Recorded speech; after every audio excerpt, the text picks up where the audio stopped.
Who are you? What do you come? Why do you come here to? You can hear these people say this. Well, why do you come here to bother me? We've done nothing to you. Leave us alone, please, Martin. Leave us alone, please.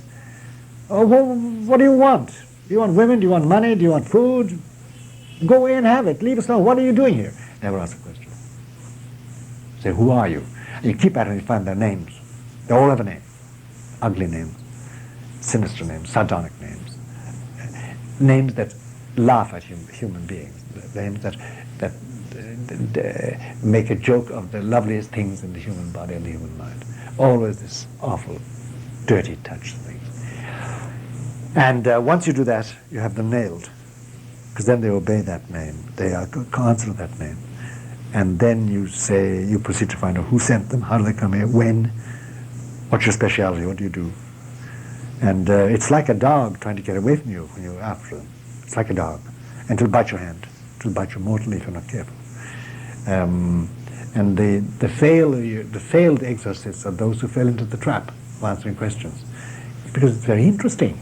And some of them are entrancing, humanly speaking. And they get tied up in it. And of course, before long, their will is going with the possessing demon's will, and they're stuck.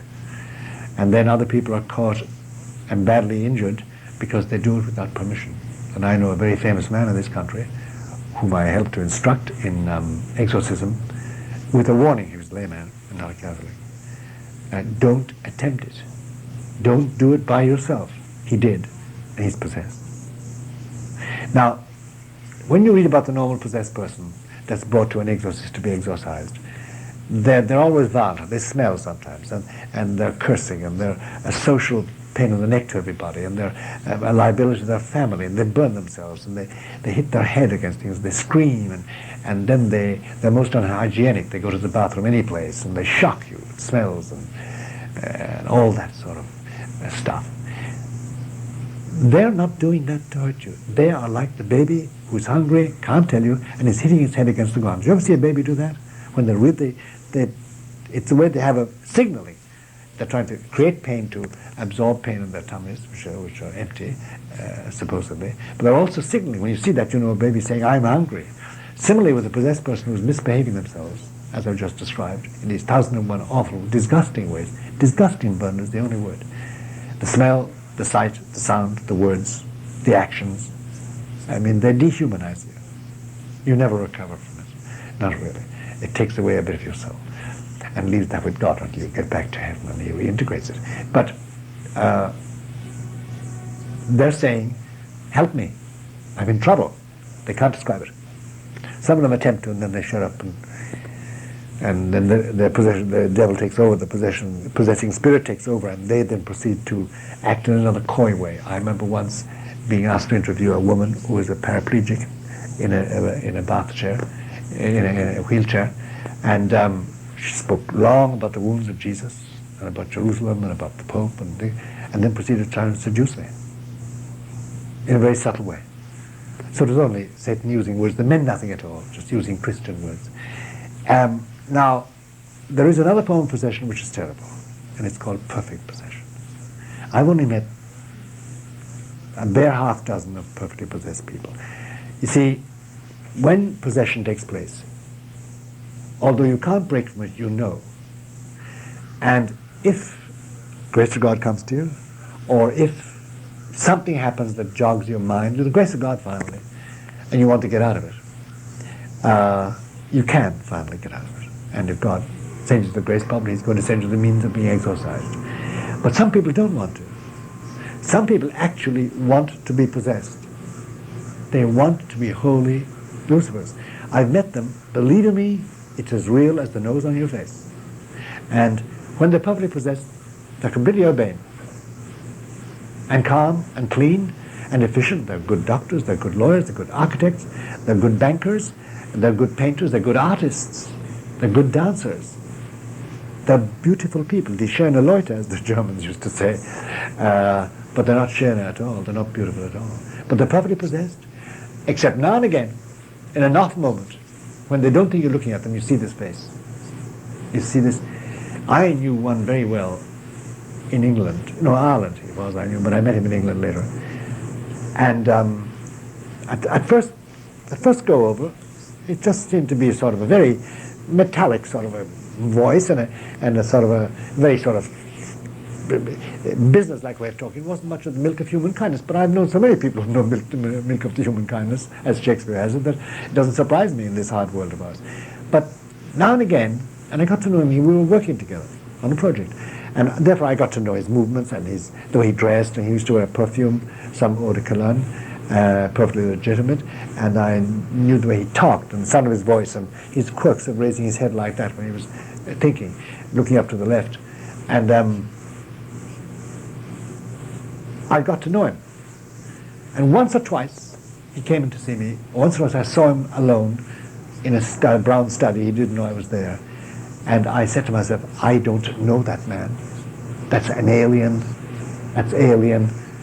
And finally it hit my belly that he was totally alien inside. And I had a conversation with him about it. And since I was what I was, he opened up somewhat. But in a very veiled way, but he told me. But there's this alien touch. You suddenly find out, I don't know this man. I thought I did. He's utterly alien. And it's this look. It's a frightening look. And and most people when they meet it just say, oh, he's crazy, or he's a pain in the neck or something. They don't bother about it. But they're perfectly possessed. You never touch them. You walk away from it. Never try anything to do with them, because they're completely gone. They've given in completely, and they're Faust. They've signed the document for their soul to go, and it's a terrible thing. The extent of it is very big today. As I say, we have about over 8,000. It's 842. 8,042 was the last count I saw. These are worshipping covens composed of not ignorant men and women, not people who are stupid, on the road, homeless, jobless, No, these are doctors, lawyers, architects, brokers, painters, dancers, nuns, priests, cardinals, bishops. Some of these people are in powerful positions then? My dear man, the last coven we had to deal with indirectly through this woman. I mean, it was a galaxy of names. If you want anything done in medicine or in finance in New York or Albany, just be in the coven. Absolutely top-flight people and perfectly well behaved in normal life. Family men, men and women, society members. They were known to people, and some of them are very, very well-known names in their world, the part of the world in New York, and probably in Washington too. It's only the perfectly possessed that frighten my soul. I met some of them in Washington, and some of them elsewhere in this country, and they all frighten me because they're completely dedicated. It's like meeting a complete and utter Russian spy, or spy for the Soviet Union in those bad days. In America, once you meet them, they're going to betray everything without mercy. Similarly with them too. It is an unpleasant thing.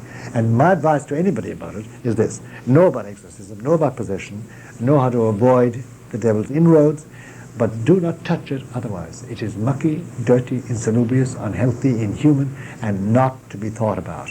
It's like the old priest who instructed me originally in Cairo said to me, Malachi, he said, this whole thing is like a bowel movement. We have to deal with it, but he said it is not to be thought about. He was an Irishman. That was his way of putting it. It's his way of saying that don't touch it, keep away from it, unless you have to. Now you must inform yourself, and therefore some book like mine is useful to you. Very useful because it's above board. Some of the language is hard to carry, and I don't advise certain people who ask me for the book. I say, no. When I know them, I say, no, don't read the book yet. Wait a couple of years, especially if they're young, and especially if they're very sort of tender and they can't face brutal facts very easily. Some people can't. So I don't advise them to read the book, but I say to anybody, you should know about it and know the details, but you needn't go into any great. And above all, watch out the traps laid for you. Don't use the Ouija board. Don't attend spiritual seances. Don't use cards to tell fortune. Don't do transcendental meditation. Don't do Ron Hubbard's course. You will end up, one way or the other, with harassment at least, if not possession. And you won't know it, because you've been trained by these systems to do it. But so don't. Keep away from it.